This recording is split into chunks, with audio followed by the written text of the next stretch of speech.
attributes that extend well beyond the classroom. Leadership, dedication, ingenuity. We are being taught how to be better people. The teachers we have to thank for this instruct classes that prepare us for real life. Classes that narrow in on specific tasks. In the many projects that I've been given, I had to go to several different teachers for help, involving various different problems. Just last week, I went to Mr. Everett to learn computer-aided design. And before that, I went to Mr. Marks to set up a computer. And before that, I went to several different instructors to learn how to program. Without these teachers, I wouldn't have the spectrum of knowledge that I do now. And with this knowledge, I intend to do great things.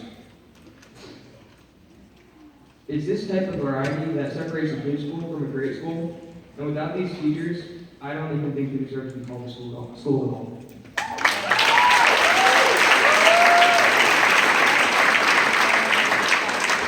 Our next speaker is Keith Ostrowski. Keith?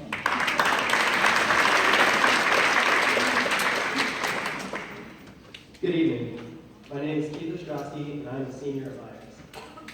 I've had 6 amazing years at that school, and what I've come to love most about it isn't the beautiful architecture of the school, or the many clubs and sports I've been a part of, or even countless opportunities I've been given to better prepare myself for the future. What I love most about Myers is the people inside of its walls. From the students who keep our traditions going, to the teachers who stay long after school has ended to help us reach our goals, we are family. The programs that could be canceled and the teachers that may be furloughed are integral parts of this family. From 7th grade, I grew up listening to our chorus, orchestra, and band at concerts in our auditorium and on the field during football games. Miss DeLuca, Miss John, and Miss Keller have put in countless amounts of time and effort. Our arts program has brought out the creativity of students throughout our school, and every day I see students in the art room after school creating art projects in a comfortable environment. As an art teacher and the Key Club advisor, Ms. Flaherty has helped me get involved in community service since I was in 9th grade. Our home ec teachers also do way more than teach students about extremely valuable life skills. Ms. Nardone and Ms. Pride are teachers that students always go up to when they have problems and need help. Without the help of the graphic arts teacher, Mr. Swingle, who helped me create beautiful lyrics pamphlets, my 2 friends, Josh and Matt, and I would not be going to FBLA Nationals in Atlanta.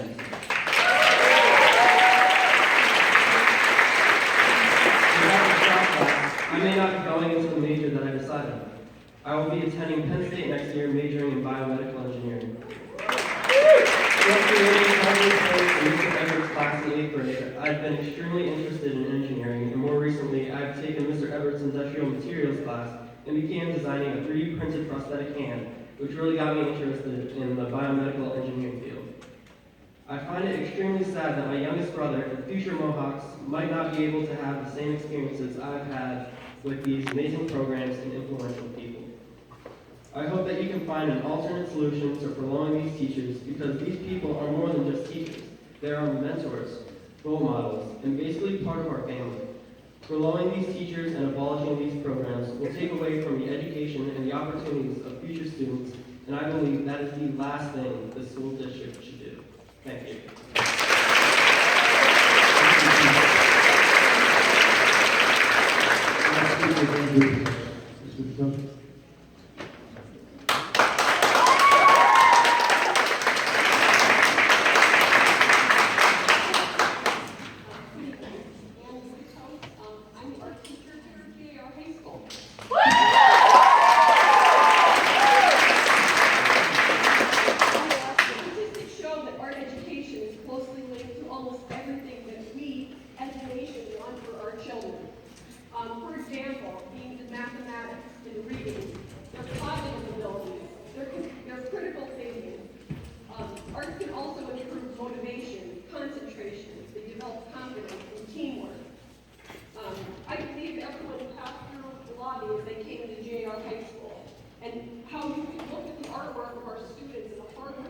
And say that this program is not important to our kids.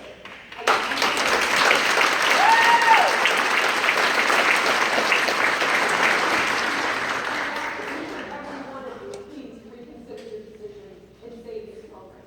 Thank you.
light on how great our area can be.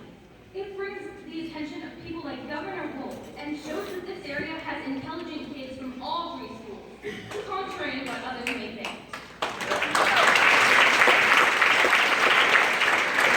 We can't lose that, but we will if we lose one of the most important parts of this program. We also use the wood shop for multiple projects and classes, which you are shutting down.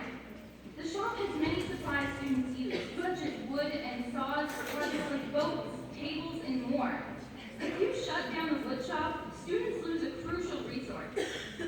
Shop is important for students to find out ways to use materials which can help them in the future with their careers. So can classes like home ec, which you are also cutting. Home ec allows students to learn to cook, take care of kids, and properly take care of themselves. This class is so important for students who have a rough family, where they must cook for and take care of themselves and their siblings. Without this class, there will be a huge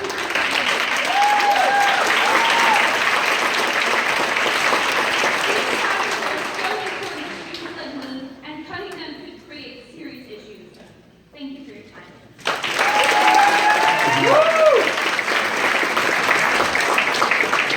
The next speaker is Larissa Goldstein. Ms. Goldstein.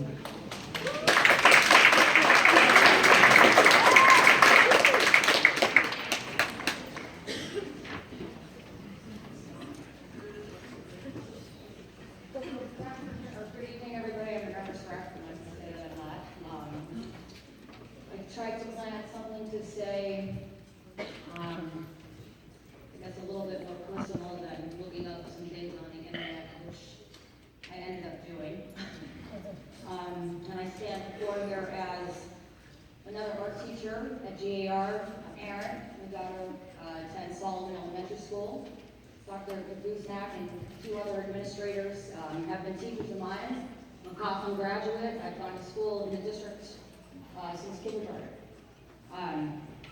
And I just wanted to read a little passage from Elliot Eisner, who's actually was a professor of art and education who from the Stanford Graduate School. And he was one of the United States leading academic minds of his time. He was active in several fields, including arts education, curriculum reform, and qualitative research, and has received many other awards, particularly for his contribution in the formulation of educational policy to better understand the potential of all the arts in the development of young children.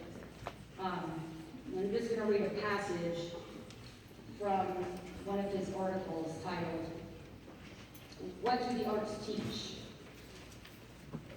Low spending on the arts in the schools indicates the low value placed on them. Yet the arts teach children how to exercise judgment and how to cope with the unexpected. They also make an unquantifiable contribution to developing understanding and enriching lives. In the opening page of Charles Dickens' Hard Times, Thomas Gradgrind offers advice on educational policy to his schoolmaster. "Now, what I want is facts. Teach these boys and girls nothing but facts. Facts alone are wanted in life. Plant nothing else and root out everything else. You can only form the minds of reasoning animals upon facts. Nothing else will ever be of service to them. This is the principle of which I bring up my own children, and is the principle on which I bring up these children. Stick to the facts, sir.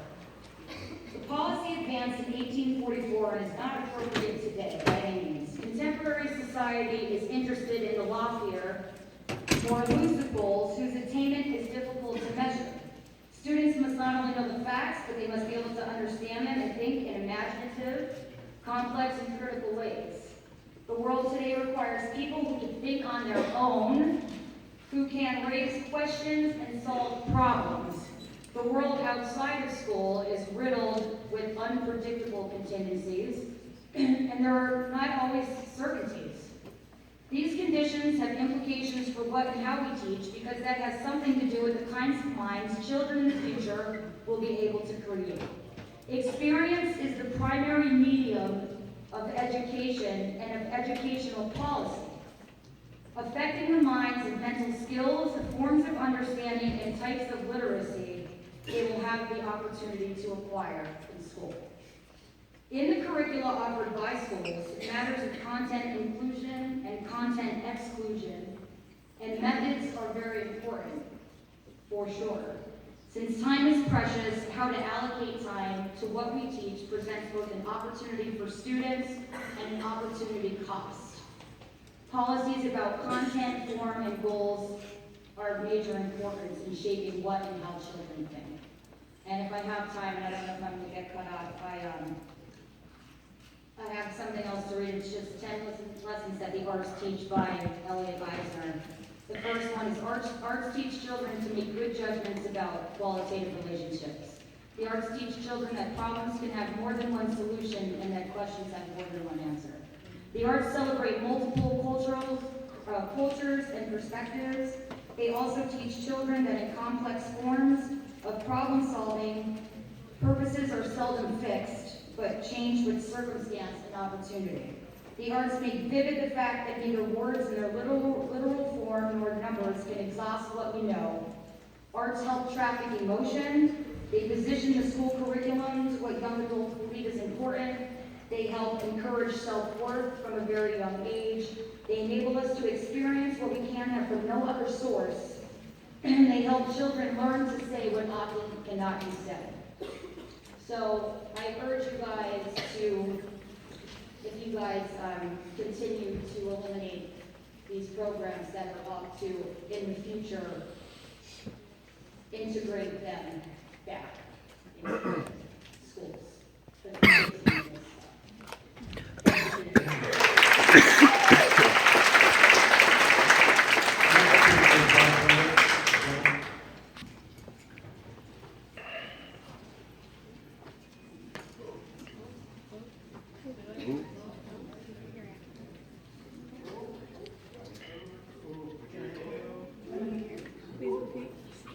Ron Swiggle.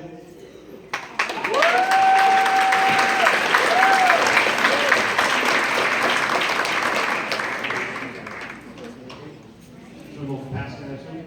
Our next speaker is John Sikoski.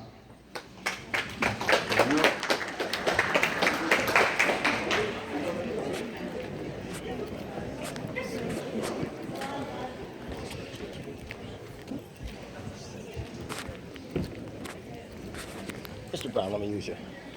Hold that for me. John Sikoski, 2001 graduate GAR. First thing I'd like to say, I came from a Catholic school to GAR. I took home ec here. I learned how to cook in this building, and I learned how to sew in this building. Two very big skills that I needed from this school, and they were very helpful. You lose a program like that, there's no excuses. My question is, what are you even thinking, like letting art programs go? Are we serious? I just don't know where your minds are at sometimes. Another thing, how do you guys open the meeting off by attacking people's freedom of speech? You started the meeting off by limiting the time. You guys are elected officials. You should be here as long as people are going to be here to speak. It doesn't matter.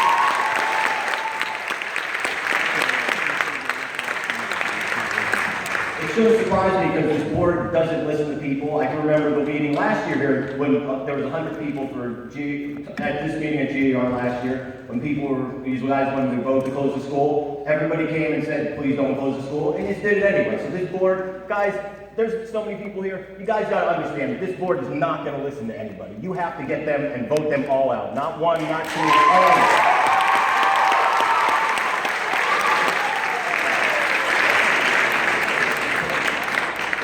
I just want you guys to look in to see what some of the things this board has voted for.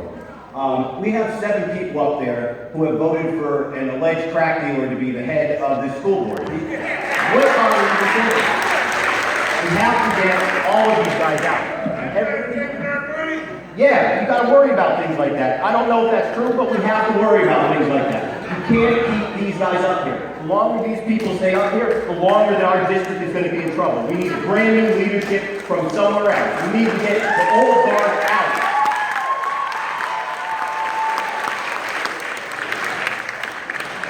We have Mr. Geiger up there who was halfway falling asleep, and that's not the first meeting that I've seen him halfway fall asleep. I put the windows up, and you can see him. His not keep his eyes up and halfway fall asleep. And this group, we're going to be stuck with him for 4 years, where he's going to be falling asleep at meetings. We're stuck with all these guys. Guys, you got to really think when you vote and get these guys out of there. Thank you. All you guys gotta go. All you's gotta go. Every last one. Yeah, Dino, you too. You need to go. Taking a 5-minute recess.